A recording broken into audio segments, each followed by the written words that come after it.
What is up, everybody? Good morning and welcome back to the channel. Welcome back to Marvel Rivals. Today, by request, we're going to be taking another look at Sypeh. I don't know if I'm saying that right, but I really hope I am. He just has a pop-off game with Invisible Woman, so in honor of the new Invisible Woman skin, we're going to take a look. This guy has been playing, I think he's technically known as a Mantis player, especially during Season 0, but it seems like he's been playing a ton more Loki, and he's a very, very good Loki. So I think I'll probably do another spectating video coming up on Loki, looking at this guy as well. But for today, we're going to get some Invisible Woman because me personally, I play a lot of Cloak and Dagger, and I play a lot of Loki, and it's been a whole lot of fun. But I think it would be cool to add Invisible Woman to my bag a little bit. And I think it's always a good time to learn this character. She does feel kind of new. I don't know. It feels like there's a lot of people that don't fully know how to play her yet. So myself included. So I've never seen this position too, where both the healers are playing so far up and everyone's playing on this right hand side here. He does also have a pretty stacked team with him too, so there's a reason that they're popping off. I mean, Doge Biceps has been ranked #1 on the leaderboards for about a week now. This guy's an absolute monster on Doctor Strange, so if you guys want to see more Doctor Strange content, I'll definitely be taking a look at him. He is kind of free farming here. Cloak and Dagger doing a good job of also healing him, turning around, making sure that he stays safe from that Psylocke, and that's something that I see a lot of other healers struggle with, especially when they're trying to climb too, is just making sure that you're healing other healers. You know, Invisible Woman, if she doesn't have that sort of help, she can just get absolutely shredded.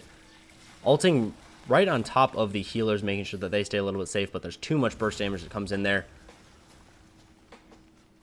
And they lose 3. Strange is going to follow. And that Cloak and Dagger absolutely decimating his team. They pretty much save every big cooldown, though, so they don't really lose a whole lot there. Leave a comment below if you think that they should have used more during that engagement to make sure that they live.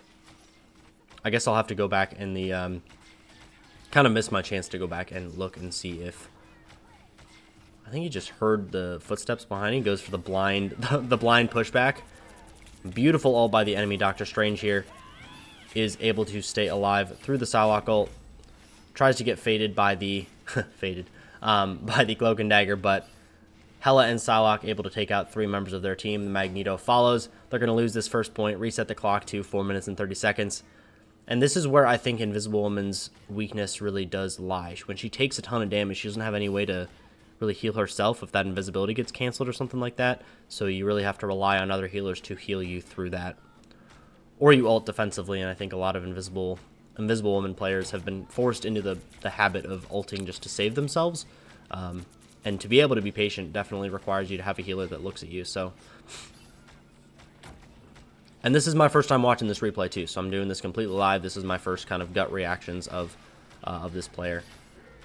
His tanks are playing pretty well, making sure that they are healable for him, and then gonna go behind this wall here, making sure that he stays out of line of sight of that Magneto ult. Very, very good awareness there as he hears the Fear Magneto come out.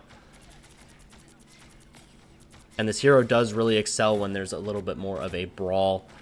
Tank standing in front, enemies right in front of them, getting damage and healing with all of those auto attacks, and then getting a bunch of cleave damage with the left shift there.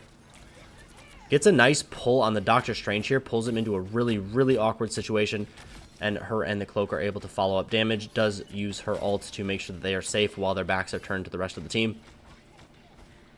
Mag able to take down that Psylocke in the scuffle, and they get control over this point, push the enemy team off of it, and Cloak doing a great job of keeping her at 100% health, playing a little bit behind this Invisible Woman as she does have a little bit more survivability, allowing Invisible Woman to step up and still be safer. So great healer play as far as coordination going on here. Getting some good cleave damage with that left shift, pulling Doctor Strange into a little bit of an awkward situation, not quite as awkward as the previous time. And here we go. We have the Psylocke ult coming out, making sure that he stays out of it.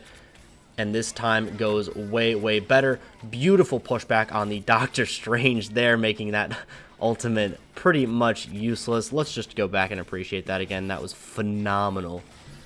So stay safe with the Psylocke ult, pumping some mad heals into this Storm. Unfortunately, they do lose her, but beautiful pushback on the Doctor Strange there, saving at least a couple members of his team.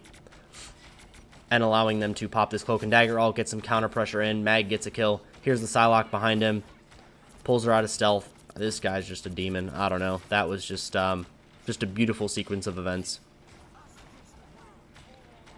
The awareness is crazy. I mean, I know this guy's like a professional player and all that sort of stuff, but it's very, very good. Mag gets a nice two-piece there. Strange follows up with one more. And this is Sparker on Psylocke, so we love seeing hit scan players on Psylocke. Love it. Bit of a risky push there, but it is 6v1, so, you know. Psylocke could have just one-shot there, which would have been annoying, but... yeah, I mean, this is just good gameplay so far. I mean, I don't know. He's just pulling people out of stealth, pulling the tanks into awkward situations, almost kidnapping them, kind of similar to what a Wolverine would do. And again, he pulls the Doctor Strange a little further than he wants to be. Increasing the pacing of that push is something that is actually kind of underrated, I think.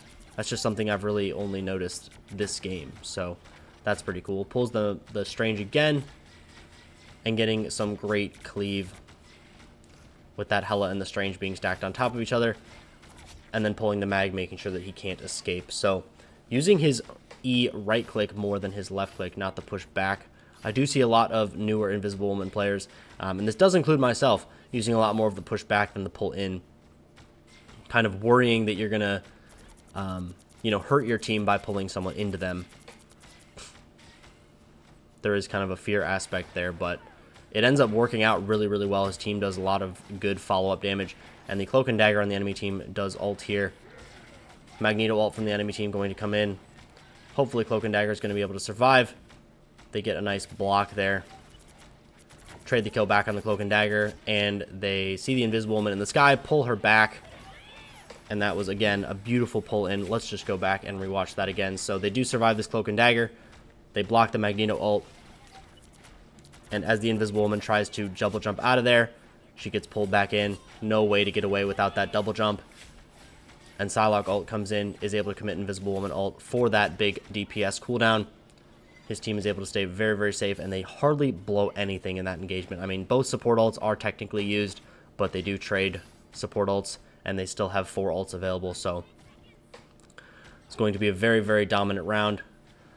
Doctor Strange looking for a portal.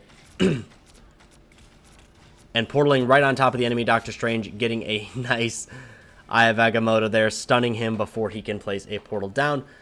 Enemy team not able to get the touch there, and they get the nice 1-0 victory on that defensive side. So, beautiful game so far. Let's see what happens. This is going to be a bit of a shorter one, I think, just because they are absolutely dumpstering the enemy team, and this is more of a pop-off game than I usually want to showcase, but this is turning out to be more of a crazy Invisible Woman pop-off game, and just a whole team diff all around. So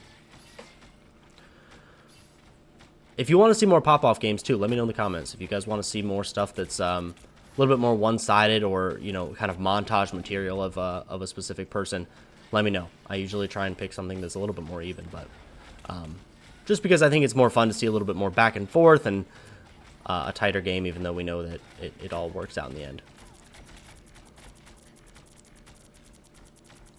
And just getting some good cleave. Seems like he's playing ahead of this Cloak and Dagger for the most part, because he does have that shorter range than Cloak and Dagger, which makes a lot of sense, and staying in front of her so that he can get some shielding and healing from her. And we do see this Doctor Strange placing another portal here. Might just be using this to scout. I am kind of curious where he's at. We could even switch POVs and see what he's doing here. Let's maybe let's actually do that. Let's see what's going on. So we are just kind of scouting through, and he's really just using this for information. He's not looking to place the portals any old place. Places them, I don't know. Yeah, the portal placement isn't interesting, but it's good to see kind of where the enemy's coming from in that situation. We've already farmed back Cloak and Dagger ult as well as Invisible Woman ult, so any big DPS cooldowns that come through, we're going to be ready for those. Cloak and Dagger on both teams trading ults here. No Magneto ults available to get rid of those. So, and here we go. We pop Invisible Woman ult. just to make sure that his team is able to stay alive through this Groot Doctor Strange combo. Don't think the Doctor Strange should have ulted there. On the enemy team, uses the double jump to get back out of that Groot wall. And I think the enemy team did troll a little bit there, committing the Doctor Strange ult even after that Invisible Woman ult already came out. Not going to be able to damage people through that unless he's able to get a clean one-shot on the Invisible Woman. But with so many people all stacked up there with the Groot ult, I think it would be more difficult than he realizes to get that one shot. And Strange playing up very far here. Once again, still playing closer to the tanks than the other healer. And playing some space, making sure that they keep the enemy back. Only needing to get just a little bit more distance here until they get the victory in this game. And I haven't been paying attention to his little contact lens that he's been throwing out, but, you know, seems like he's using that just for a little bit of extra healing.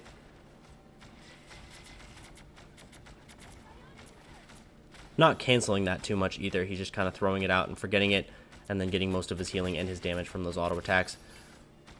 Groot kind of walls himself off there, it looks like, and he just dies without anyone even close by. His team backs up, and he's just stuck in a bad spot. Magneto taking out the Psylocke, who is trying to get a flank on them. And with access to Doctor Strange ult, Invisible Woman ult, and Cloak and Dagger rips hers as the other Cloak and Dagger rips theirs. They're able to get a beautiful one-shot on a couple members of the team, getting rid of that Cloak and Dagger ult, able to get the follow-up damage, and they usher in the win very easily with a nice, clean ace. A couple ults still coming up pretty soon. So they had a lot of juice left in the tank, a lot of ults coming up, and they get the nice 2-1 victory. So that's going to be a pretty quick spectating video, but I mean, that first round with all the Invisible Woman pulls, making sure that Doctor Strange is out of position pretty much all the time. Well-deserved MVP, phenomenal player. If you want to check out some other healer gameplay, definitely look at this guy's gameplays for sure. As usual, I'll include the replay ID in the description below, so you can check this out. Does some mad healing, does some mad damage, keeps up with some DPS almost. I mean, he does 10,000 damage. It's crazy. So yeah, like the video if you liked it. Comment what you guys want to see next, and I will catch you in the next one. Bye-bye.